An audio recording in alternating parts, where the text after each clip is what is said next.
Bonjour à tous. On va attendre encore une petite minute ou deux, le temps que certains participants arrivent.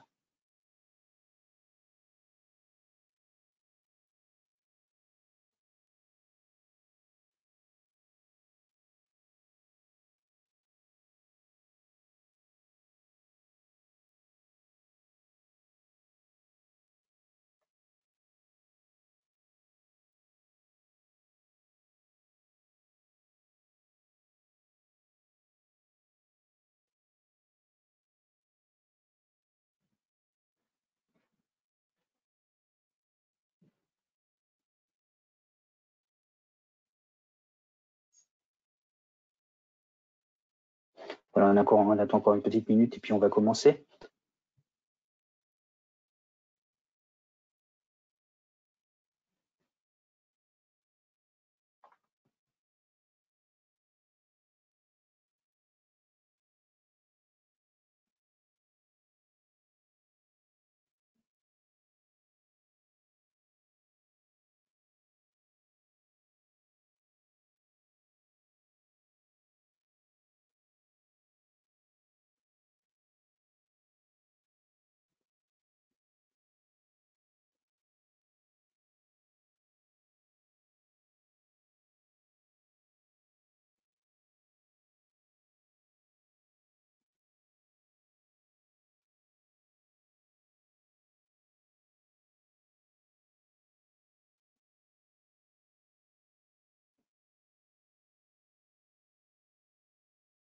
Voilà, donc on va commencer. Donc bonjour à tous et bienvenue à ce webinaire.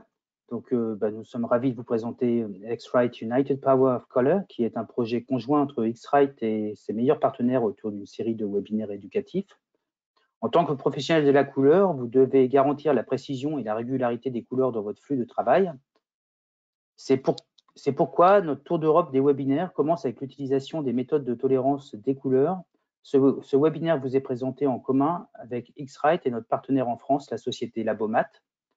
Vous y apprendrez à sélectionner la bonne méthode de tolérance, réduire les écarts de couleurs, définir une tolérance d'acceptation et de refus réaliste, et plus encore. Cette session est enregistrée et les enregistrements seront disponibles dans plusieurs langues. Vous pourrez y accéder via notre site web. Pour le bon déroulement de ce webinaire, les micros sont coupés, mais vous pouvez poser toutes vos questions à travers le chat. Nous y répondrons en fin de cette présentation ou pour certaines au cours de la présentation. Le webinaire devrait durer environ 45 minutes et va se dérouler selon l'agenda suivant. Donc, avec une première partie, une introduction de ma part, une introduction notamment de la société Labomat. Donc, moi, je suis le responsable commercial Industrie France. Ensuite, Pierre-Arnaud Laurent de la société Labomat, qui est responsable marketing et responsable Sud-Ouest, va vous présenter les fondamentaux de la couleur. Puis, Joaya Valdés, qui est notre ingénieur d'application X-Rite, va vous présenter sur des aspects plus techniques, comment définir les bonnes tolérances couleurs, suivi d'une petite démonstration de notre logiciel pour vous montrer comment on peut mettre en application les tolérances directement avec le logiciel. Puis il viendra la session de questions-réponses où on répondra à l'ensemble de vos questions pour enfin terminer ce séminaire d'ici environ 45 minutes. Alors, nous sommes heureux de vous accueillir à ce webinaire avec la société Labomat, qui est notre principal distributeur pour la gamme de produits X-Rite, donc destinée à l'industrie sur la France, la Belgique, le Maghreb, l'Afrique francophone et l'océan Indien. Pour ceux qui ne connaissent pas Labomat, Labomat est un des leaders français de la distribution de matériel scientifique pour la recherche, le contrôle industriel et la production, ce qui permet à Labomat de proposer une offre complète. La coopération entre X-Rite et Labomat a débuté il y a maintenant plus de 10 ans pour couvrir les besoins en matière de mesure de couleur et de mesure de l'apparence pour l'industrie. Cette coopération fructueuse s'est faite en conjuguant l'expertise commerciale et technique des équipes de Labomat et l'excellence des produits X-Rite. Nous vous remercions d'assister à ce webinaire organisé conjointement par X-Rite et Labomat. Je vais maintenant laisser la main à Pierre-Arnaud Laurent qui va vous présenter les fondamentaux de la couleur. Pierre-Arnaud, je te passe la main.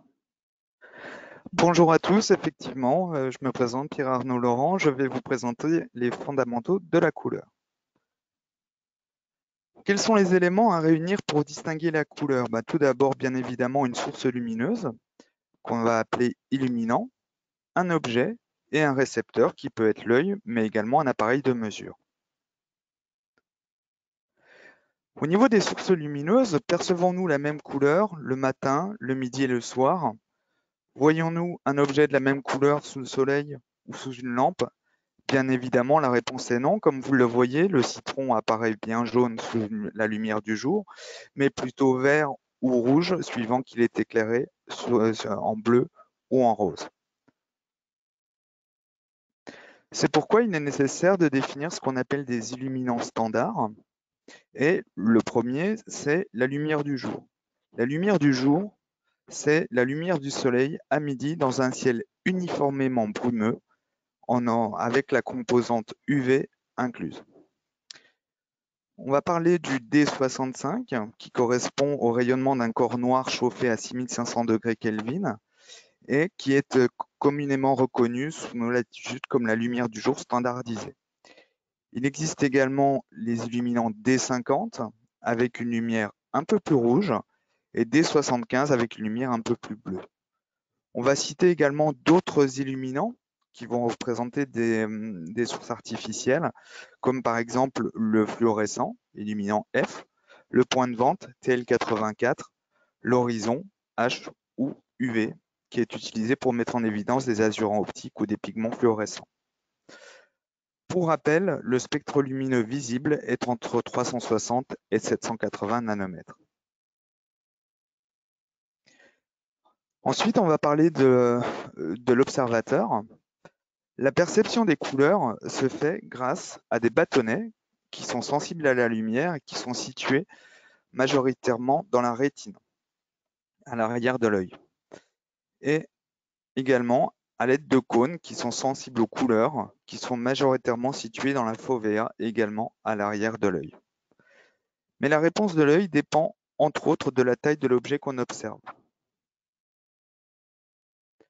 Ainsi, on définit ce qu'on appelle un observateur standard. Donc on s'aperçoit que la réponse spectrale de l'œil est différente suivant l'angle d'observation. Et on va définir l'observateur standard 10 degrés qui correspond à l'observation d'un objet en vision normale, ainsi que l'observateur standard 2 degrés correspondant à l'observation d'un objet de petite taille ou à l'aide d'un appareil optique.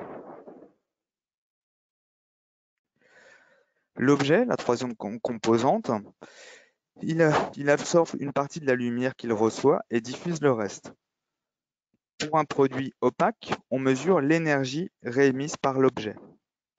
Pour un produit transparent, on va mesurer l'énergie transmise par l'objet. Et pour un objet transparent appliqué sur une surface opaque, on mesure l'énergie réémise par l'objet appliqué sur le support. C'est l'exemple, par exemple, d'un vernis déposé sur un support. Comment fonctionne un spectrocolorimètre? En fait, on va avoir une lampe qui va éclairer la surface. La lumière va être réfléchie par la surface, va passer à travers un dispositif optique, des filtres ou prismes qui vont permettre de décomposer la lumière réfléchie suivant différentes longueurs d'onde, et on va avoir un capteur qui va permettre de construire un spectre de l'intensité lumineuse reçue en fonction de la longueur d'onde. Il existe différentes géométries de mesure, notamment la géométrie de mesure 45-0. Dans ce cas-là, la surface est éclairée sous un angle de 45 degrés par rapport à la normale. Donc pour rappel, la normale, c'est la perpendiculaire à l'échantillon. Et on mesure la lumière diffusée sous un angle de 0 degré. Ensuite, on va trouver la géométrie de mesure multi-angle. Et dans ce cas-là, on éclaire la surface sous un angle de 45 degrés et on mesure la lumière diffusée sous différents angles, à 15, 25, 45, 75 et 110 degrés dans cet exemple. Et enfin, il y a la géométrie de mesure 10x8 avec donc une lampe qui éclaire l'intérieur d'une sphère. la lumière va se réfléchir sur sa surface et éclairer la surface donc de l'échantillon sous toutes les incidences. La lumière diffusée est alors mesurée sous un angle de 8 degrés. Il y a deux types d'essais, spéculaire inclus et spéculaire exclu. Donc en spéculaire exclu, on ne tient pas compte de la lumière directement réfléchie sur le capteur. Donc au niveau de la différence entre spéculaire inclus et exclu, donc quand on éclaire la surface, le rayon spéculaire est réémis dans un angle opposé à celui d'où vient la source lumineuse. Mais par contre, le rayon spéculaire, lui, est lié à l'état de surface de l'objet mesuré, suivant qu'il est lisse ou grainé. C'est pour ça qu'on va distinguer deux choses, la teinte et l'aspect. Sur votre droite, on voit une plaque qui a été moulée avec le même compound, la même matière plastique, mais avec des grains différents, de plus lisse en bas à plus grainé en haut. Si on mesure en spéculaire inclus cette plaque, on va retrouver dans toutes les zones les mêmes valeurs. Ça correspond à la teinte qui a été utilisée par le compound. Par contre, l'aspect est différent suivant les zones. C'est la raison pour laquelle on aura des résultats différents en spéculaire exclu. La question qu'on va se poser, c'est comment évaluer les couleurs? Bien évidemment, il existe une infinité de couleurs. Celles-ci peuvent être classées à l'aide de nuanciers. On va citer les nuanciers Pantone, Munsell, RAL, etc. Mais tous ces nuanciers contiennent un nombre limité de couleurs. L'autre méthode, c'est d'utiliser des appareils de mesure qu'on va appeler spectrocolorimètres. Et dans ce cas-là, on définit la couleur donc par ses coordonnées dans un espace colorimétrique. X-Rite propose toute une série d'outils d'évaluation des couleurs. Donc, par exemple, des systèmes de contrôle visuel avec des cabines à lumière, des nuanciers, mais également le test de Farnworth qui va permettre non pas d'évaluer les couleurs, mais d'évaluer l'opérateur qui va devoir classer des petits plots de couleurs dans l'ordre et ça va permettre de mettre en évidence des problématiques de vision des couleurs d'un opérateur. Ensuite, il va y avoir les appareils en géométrie 45.0 dont on a parlé tout à l'heure pour mesurer l'aspect. Ça va être le RM200QC, ça va être l'exact ou également le MetaView qui est un appareil de mesure sans contact. Voilà.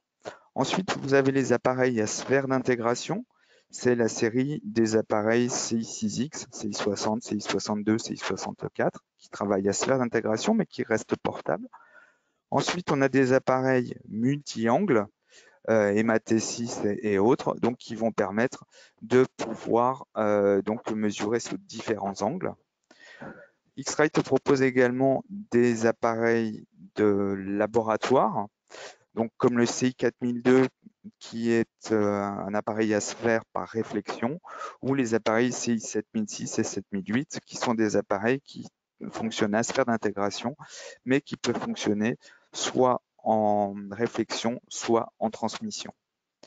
Ces appareils sont conjugués également avec des logiciels de colorimétrie, que ce soit du contrôle qualité ou de la formulation. Et bien sûr, l'assistance technique et les services d'X-Rite. Next slide. Donc, l'espace colorimétrique. Donc, on va définir l'espace colorimétrique CIE-LAB. Donc, en fait, quand on veut représenter une couleur, on va la représenter donc par ses coordonnées dans un espace 3D. Et on va avoir l'axe L qui est la clarté, qui s'exprime entre 0 et 100. C'est l'axe noir-blanc. Ensuite, vous allez avoir l'axe A qui est l'axe vert-rouge entre moins 100 et 100.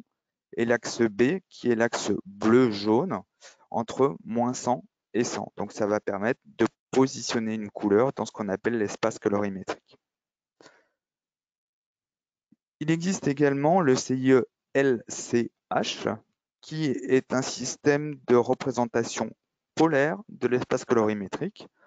On va retrouver donc l'axe L, toujours la clarté entre 0 et 100, mais également le C qu'on appelle chroma, qui correspond à la saturation et qui est mesuré entre 0 et 100, et le H, le U, qui est l'angle de teinte entre 0 et 360 degrés. Donc bien évidemment, il y a des équations de conversion, comme on le voit en bas, pour passer du LAB au LCH. Et donc, quand on a réussi à positionner un point dans l'espace colorimétrique, on est capable de mesurer un autre produit et positionner un deuxième point. Et on va mesurer la distance dans l'espace colorimétrique. C'est ce qu'on appelle le delta E, qui est donc la distance entre les deux points dans l'espace colorimétrique. Il existe différents modes de calcul d'écart de couleur dont l'objectif est de permettre de définir un tolérancement le plus proche possible de la perception humaine. On va bientôt parler de tolérance d'acceptation. Et dans toute relation commerciale, il convient de définir entre les parties différentes choses. Les paramètres de mesure, donc l'illuminance standard, l'observateur standard, la géométrie de mesure, le 45-0, la sphère d'intégration, le multi-angle, également indiquer si on travaille en spéculaire inclus ou exclu. Mais il faut également donc indiquer les critères d'acceptation. Et je laisse alors la parole à Joaya qui va vous préciser comment définir ces critères d'acceptation.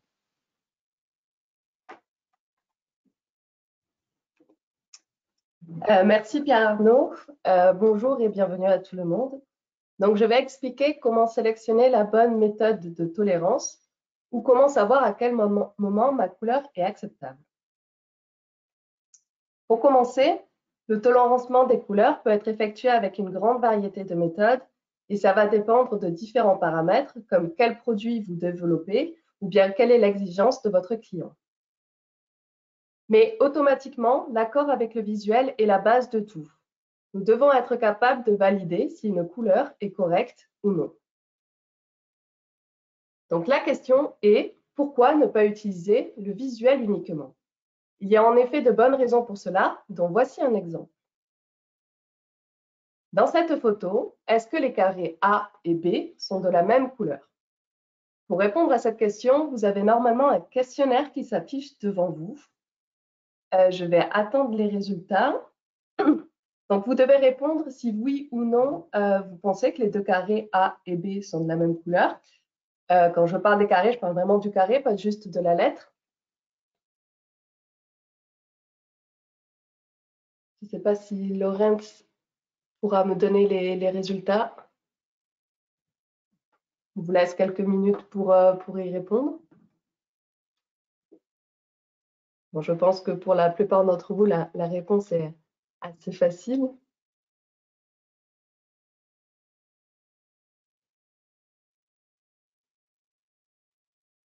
Le questionnaire doit être maintenant terminé. Oui. Voilà, on a 56% de non. D'accord, c'est presque moitié-moitié. OK. Souvent, on dit que les carrés A et B sont de couleurs différentes puisqu'on voit le A beaucoup plus foncé que le B. Mais en réalité, ils sont bel et bien de la même couleur, comme vous pouvez le voir sur le dessin. Si on décale les deux carrés, on voit bien qu'ils sont de la même couleur. Et en fait, ce qu'on essaye de vous montrer ici, c'est qu'il est vraiment facile de tromper nos yeux. Cela peut dépendre de plusieurs facteurs comme la fatigue de la rétine, l'effet de fond, le daltonisme, l'éclairage et bien d'autres. Nos yeux ont donc certaines limitations. Mais ça n'empêche pas que le visuel reste toujours la dernière méthode. Pourquoi? Parce que si par exemple, vous allez faire les boutiques pour acheter n'importe quoi, que ce soit une voiture ou un pull, vous allez regarder la couleur. Si la couleur ne vous plaît pas, vous n'allez pas acheter l'objet. Donc c'est vraiment important que la couleur soit bonne. Donc le visuel est important, mais il y a d'autres choses que nous pouvons prendre en compte. Donc il existe différents types de tolérance. Il existe des entreprises ou des personnes qui n'utilisent que le visuel. Pour cela, le mieux est d'avoir une cabine à lumière, car ça nous permet d'avoir un éclairage standardisé. Mais la plupart de nos clients utilisent des spectrophotomètres et des logiciels pour être plus précis. Si on travaille avec un appareil, on peut utiliser l'espace LAB. Comme vous pouvez le voir sur le graphe, ça va donner un espace avec une tolérance plutôt carrée qui correspond à la tolérance acceptée-refusée. On peut aussi utiliser l'espace LCH qui, comme vous pouvez voir, a décalé notre tolérance précédente. Une rotation a été effectuée. Ou nous pouvons utiliser une tolérance elliptique. Et si vous regardez bien, nous avons des pourcentages inscrits à côté des tolérances. Ces pourcentages indiquent de combien ces tolérances sont en accord avec la vision humaine. Donc, avec le LAB, 75% du temps, vous serez d'accord avec ce qu'affiche le logiciel. Ce qui veut dire que 25% du temps, vous allez être en désaccord. Par exemple, si le logiciel affiche que la mesure est acceptée, visuellement, vous n'allez pas être d'accord. Avec LCH, on passe à 85%, ce qui veut dire que 15% du temps, nous allons être en désaccord avec le logiciel. Et avec la tolérance elliptique, nous passons à un minimum 95%, ce qui est beaucoup mieux. Dans la suite des diapos, nous allons voir comment faire pour arriver à la meilleure corrélation possible avec notre visuel. Donc, si on utilise un spectro avec un logiciel, nous pouvons appliquer une tolérance sur un standard qui a été mesuré et ainsi évaluer les résultats. Donc, dans cet exemple, je vais utiliser un delta E CMC. Donc, c'est une tolérance elliptique avec un accepté-refusé à 1. Ce qui veut dire que tout ce qui est en dessous de 1 est accepté, tout ce qui est au-dessus de 1 est refusé. Ici, nous pouvons voir la liste de 6 échantillons orange nommés de 1 à 6 et nous pouvons voir le delta ECMC, la deuxième colonne à partir de la fin. Les valeurs sont en rouge si c'est hors tolérance et elles sont en noir si ça passe. Donc si c'est en rouge, cela veut dire qu'il y a un problème. Maintenant, on peut également les regarder directement dans l'espace LAB. Nous pouvons voir l'ellipse qui correspond à la tolérance. Si on regarde bien, on observe des points rouges qui sont à l'intérieur de l'ellipse. Car si on se souvient bien, la couleur est un espace en 3 dimensions et ces 2 points sont parfaits au niveau de la couleur, de l'axe A et de l'axe B qui correspond au vert rouge et au bleu jaune, mais ils sont en dehors de la 3e dimension, le L, que l'on voit sur la droite, qui correspond à la clarté. Cette méthode permet de connaître très rapidement si un échantillon est proche d'un standard ou non, mais c'est fréquent que certains clients demandent des tolérances plus spécifiques. Ou bien, il arrive parfois qu'un échantillon soit en dehors de la tolérance et pourtant le client est capable de l'accepter. Ou inversement, il peut y avoir des échantillons à l'intérieur de la tolérance et le client peut les refuser au niveau du visuel. Il peut donc y avoir des faux négatifs ou bien des faux positifs. Je vais donc vous expliquer comment paramétrer plus précisément ces tolérances pour pouvoir réagir face à ça. Donc, que se passe-t-il si je suis dans la tolérance et que mon client la rejette toujours? La première chose à vérifier est que vous utilisiez tous les deux les mêmes paramètres. La lumière utilisée est-elle la même si on n'utilise que le visuel? Ou bien les illuminants utilisés sont-ils les mêmes si on utilise un logiciel? Le type de tolérance et la valeur d'acceptation. La manière de mesurer sur l'échantillon, la géométrie d'instrument et les paramètres. Et la manière de mesurer sur l'échantillon. Il faut vérifier que tout soit pareil chez vous et chez votre client. Et si tout est identique et que vous êtes toujours en désaccord, peut-être faut-il réévaluer la tolérance utilisée. Nous devons donc ajuster les tolérances pour répondre aux attentes des clients. Nous devons construire les tolérances à partir de vrais échantillons. Le moyen le plus simple de faire cela est d'utiliser certains échantillons qui sont bons et d'autres qui sont mauvais. Il faut baser ces échantillons sur le visuel et ou sur l'approbation du client. Ensuite, nous devons les mesurer pour déterminer les limites appropriées.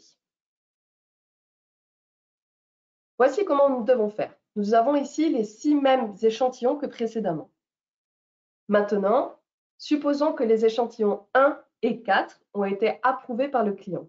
L'échantillon 1 a un delta ECMC de 1,02 et l'échantillon 4 a un delta ECMC de 1,04. Donc, si le client a visuellement accepté ces échantillons, Qu'arrive-t-il si je modifie ma tolérance et que je la passe à 1,05 au lieu de 1? Nous pouvons maintenant voir que nos deux échantillons sont maintenant dans la tolérance. Donc, nous avons ajusté la tolérance pour être en accord avec le besoin du client. Maintenant, ce que nous venons de voir est peut-être un exemple un peu trop simple de ce qui se passe en réalité, et ça peut être un peu plus difficile de trouver une solution qui convienne aux deux parties. Mais c'est un moyen de faire correspondre le visuel avec la mesure. La seconde chose que nous pouvons réaliser, c'est de rendre les tolérances exploitables. Et ce que nous voulons dire par là, c'est que la différence entre une bonne et une mauvaise couleur n'est pas toujours aussi tranchée et claire. Par exemple, si notre tolérance est à 1, nous pouvons avoir des échantillons qui sont à 0,99 et qui passent, et nous ne verrons pas la différence à l'œil, car nous n'avons pas l'habilité de voir ce genre de différence, c'est bien trop étroit. Si on regarde les échantillons affichés ici, nous avons des deltas ECMC qui vont de 0,04 jusqu'à 4,67. Donc nous allons certainement être en accord avec le dernier qui a un delta de 4,67 et qui ne sera pas accepté, tout comme nous serons en accord avec celui qui a un delta de 0,04 qui va être accepté. Mais que se passe-t-il pour les autres qui sont plus proches de la tolérance, comme le premier qui a un delta de 0,99? Est-ce qu'il passe vraiment? Ou doit-on modifier quelque chose sur la tolérance? Donc, voici ce que l'on peut faire. Nous pouvons définir une tolérance qui va nous alerter quand la couleur dérive vers l'échec. Dans notre logiciel AQC, nous pouvons définir une marge en plus de la tolérance. Ici, définie à 0,2%, ce qui veut dire que le logiciel va alerter tout ce qui est entre 0,8 et 1. Nous obtenons ceci. On obtient une aire jaune. Nous avons donc 3 couleurs différentes pour nos mesures. Si c'est vert, c'est que ça passe. Si c'est jaune, c'est que c'est limite. Et si c'est rouge, c'est qu'on est hors tolérance. Donc, si on est en production, si l'opérateur voit du vert, il ne s'inquiète pas. Mais s'il commence à voir du jaune, c'est que peut-être une dérive s'est installée et que l'on peut peut-être la corriger. Vous devez ensuite utiliser les valeurs de l'espace colorimétrique pour voir ce qu'il faut corriger. Ce qui veut dire qu'importe l'espace que vous utilisez, que ce soit l'espace LCH ou LAB, vous pouvez savoir si votre échantillon part d'un côté ou de l'autre au niveau de la couleur. Par exemple, si on regarde la deuxième colonne du tableau, nous avons le delta L qui nous indique si notre échantillon est trop clair ou trop foncé. Et nous pouvons voir que pour le premier échantillon, nous avons une valeur négative de moins 2,45, ce qui veut dire que notre échantillon est plus foncé que notre standard. Et pourtant, la couleur au niveau du delta A et du delta B est bonne. Donc, nous devons corriger un peu cet écart de clarté si on veut avoir un échantillon plus proche du standard. Donc, voilà à quoi peuvent nous servir ces différentes valeurs de delta. Pour résumer tout ce que nous venons de voir, nous devons d'abord sélectionner un type de tolérance qui correspond à l'évaluation de votre produit par vos clients et qui répond à leurs besoins. Et vous devez créer des documentations pour expliquer cela. Vous pouvez également utiliser des marges pour vous alerter lorsque votre couleur tend vers l'échec. Et pour finir, vous pouvez utiliser des métriques de couleur tridimensionnelles pour vous aider à corriger les problèmes de couleur. Voilà donc la fin de cette partie sur le tolérancement des couleurs, c'est la partie théorique, pardon. Je vais redonner la main à Laurence pour les questions et ensuite nous passerons sur la partie pratique. Donc je vous montrerai comment ça fonctionne un peu sur notre logiciel. Oui, donc déjà on va commencer par une merci beaucoup Joaya.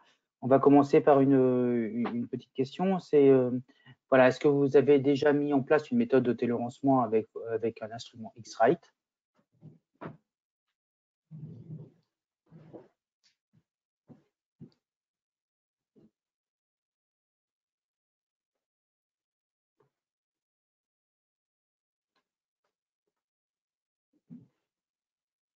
Donc pour le moment, j'ai 13% de réponse oui.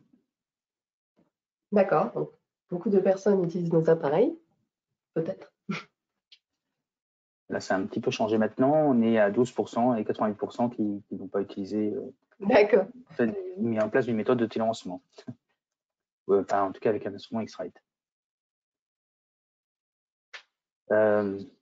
Alors, j'en profite pour vous rappeler que vous pouvez poser toutes vos questions à travers le chat. Hein, donc, vous avez la main chat qui vous permet un outil de chat qui vous permet de poser vos questions. questions auxquelles on répondra au moment des séances de questions-réponses. Donc là, Joaya va vous présenter, va passer sur le logiciel pour vous montrer un petit exemple sur le logiciel. Voilà, donc là, maintenant, vous pouvez voir l'interface logicielle. Ok, parfait. Donc ça, c'est notre logiciel de contrôle qualité qui s'appelle Color et Control ou Color Accuracy. En fait, c'est un logiciel qui permet de faire soit du contrôle qualité, soit du contrôle qualité et de la formulation. Et ce que je vais montrer aujourd'hui, c'est vraiment que la partie contrôle qualité. Donc, en fait, dans ce logiciel, on retrouve plusieurs petites fenêtres. On peut mesurer des standards et des échantillons. On peut afficher des valeurs, comme on voit ici. Enfin, je pense que vous voyez ma souris. On peut aussi afficher donc le rendu de la couleur. En fait, c'est les images qu'il y a ici. Donc, c'est vraiment juste une image, c'est pas la vraie couleur, mais ça nous permet de voir les différences entre un standard et des échantillons. On peut afficher également les courbes de réflectance et l'espace LAB que l'on retrouve sur le côté. Pour chacun des échantillons qui ont été mesurés, on retrouve le delta E CMC. En rouge, c'est toujours pareil, c'est le delta E qui est en dehors de la tolérance, et en noir, c'est quand c'est dans la tolérance. Ces delta E, donc, ils peuvent être modifiés, on peut changer la valeur.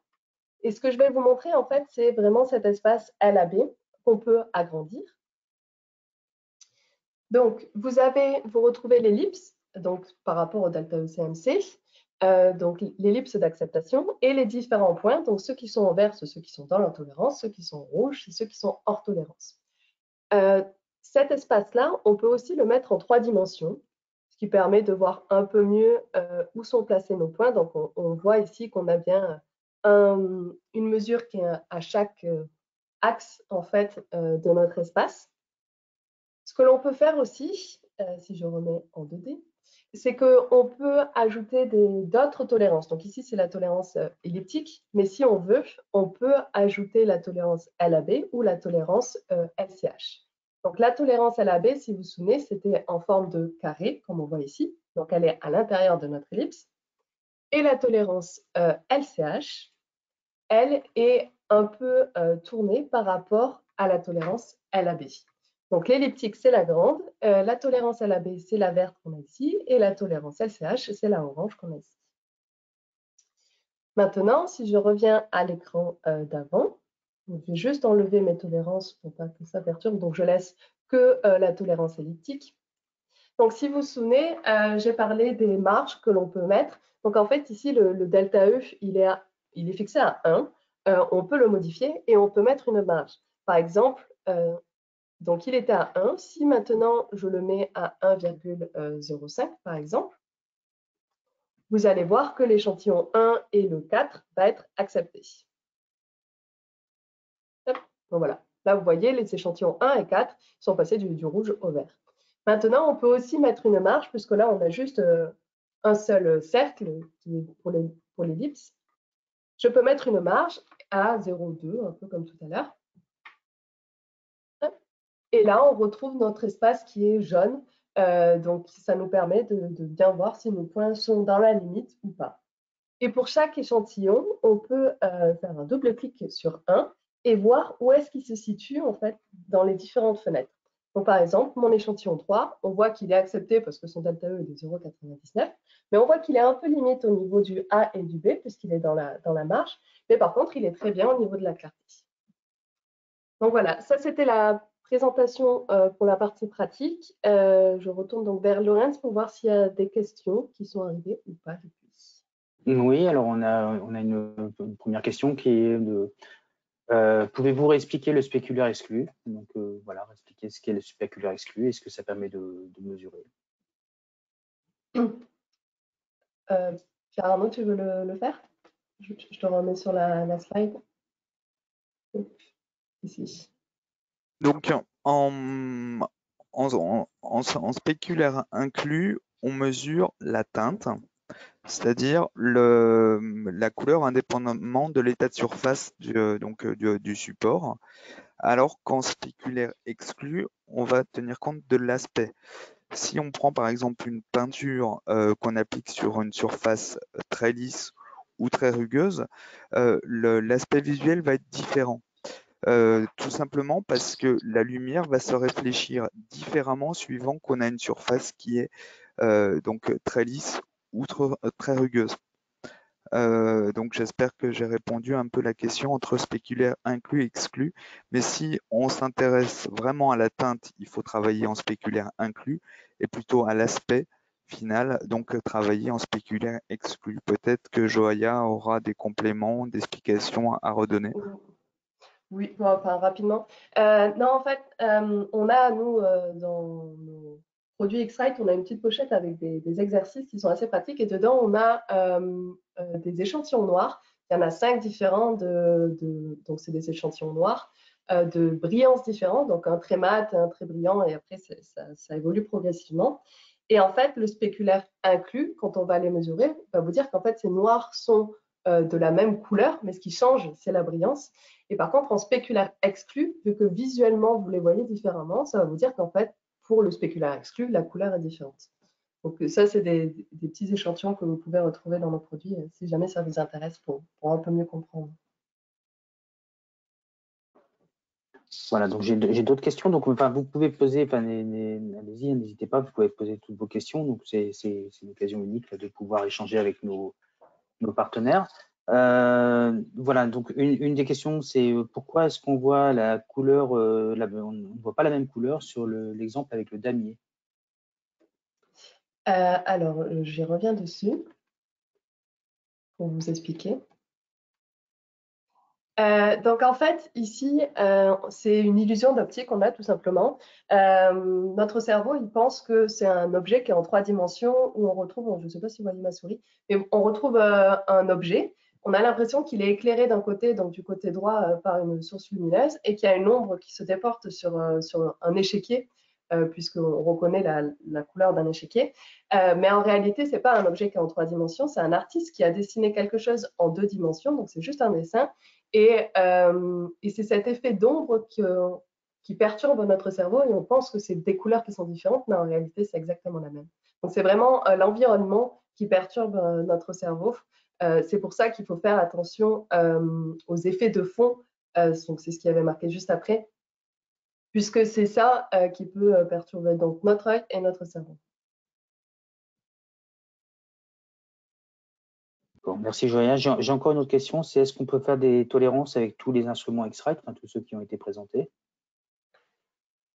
Ça, oui, on peut, que ce soit les multi-angles, que les appareils à sphère ou les 45-0, on peut tous les utiliser et faire du lancement avec, il n'y a pas de souci. D'accord, alors pour le moment, je n'ai pas d'autres questions. Je ne sais pas si vous avez, enfin, voilà, je vous laisse peut-être encore une petite minute si vous avez des questions. Je vais en profiter pour vous présenter, pour me présenter un petit peu plus en détail. Donc moi, je suis le responsable commercial industrie, donc je gère tout ce qui est la France et nos voisins francophones. Voilà, donc si suite à ce webinaire ou si vous êtes intéressé pour prendre plus d'informations sur ce qui vous a été présenté ou sur ce que le produit propose X-Rite, je vous invite à me contacter ou à contacter Labomat directement, qui est aussi notre partenaire. Donc là, vous avez des liens là, pour nous contacter. Donc www.xrite.com, ce qui sera le site où vous allez pouvoir revoir cette vidéo si vous voulez revoir cet enregistrement. Vous aurez également la possibilité de revoir l'enregistrement dans différentes langues, puisque ce webinaire a été fait aussi dans d'autres pays européens. Et puis www.labomat.eu, donc si vous avez des questions à caractère commercial, vous pouvez aussi, n'hésitez pas à contacter Labomat. Voilà, donc je vous remercie beaucoup. Là, on arrive sur la fin de ce webinaire, donc je vous remercie d'avoir assisté à ce webinaire et puis je remercie notre partenaire Labomat qui a bien voulu participer à cette présentation avec nous. Merci, je vous souhaite une bonne fin de journée à tous. À bientôt. Au revoir. Bonne journée. Au revoir. Au revoir.